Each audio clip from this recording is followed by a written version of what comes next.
అన్ని మున్సిపాలిటీస్కి యాక్చువల్గా ఇన్స్ట్రక్షన్ ఇచ్చాం సిల్ట్ తీయమని. కొందరు 50% తీశారు, కొందరు 25%, కొందరు 10%, కొందరు తీలా.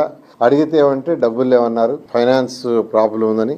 దానికి ఇవాళ ఒక 50 కోట్ల రూపాయలు యాక్చువల్గా సీఎం గారిని అడిగి ఒక 50 crores ఈరోజు ఈ రాష్ట్రంలో ఉన్న 123 మున్సిపాలిటీస్లో 17 మున్సిపల్ కార్పొరేషన్స్ ఉన్నాయి. మున్సిపల్ కార్పొరేషన్స్ కొంతవరకు ఫండ్ ఉంటుంది. అందువల్ల ఈ మున్సిపల్ కార్పొరేషన్స్ కాకుండా మిగిలిన 106 మున్సిపాలిటీస్కి ఒక 50 కోట్లు వాడు రిలీజ్ చేశాం. అది స్పెసిఫిక్గా డ్రైన్స్ లో సిల్ట్ తీయటానికి. మున్సిపల్ కార్పొరేషన్స్ కాకుండా మిగిలిన 106 మున్సిపాలిటీస్కి 50 కోట్ల రూపాయలు ఈరోజు ముఖ్యమంత్రి గారిని అడిగి దాన్ని రిలీజ్ చేయడం జరిగింది. ఇమీడియట్ గా టెండర్లు పిలుచుకొని సిల్ట్ 100% పూర్తిగా తీయమని వాళ్ళ మున్సిపల్ అధికారులందరికీ ఆదేశం ఇచ్చాం. నేను కూడా ఫిజికల్ గా చెక్ చేస్తాను రెగ్యులర్ గా నేను చెప్పడం జరిగింది. అందువల్ల రాష్ట్ర ప్రజలందరూ కూడా ఎవరైతే ఎక్కడైతే ఈ మురికి నీళ్లు అయి ఉంటాయో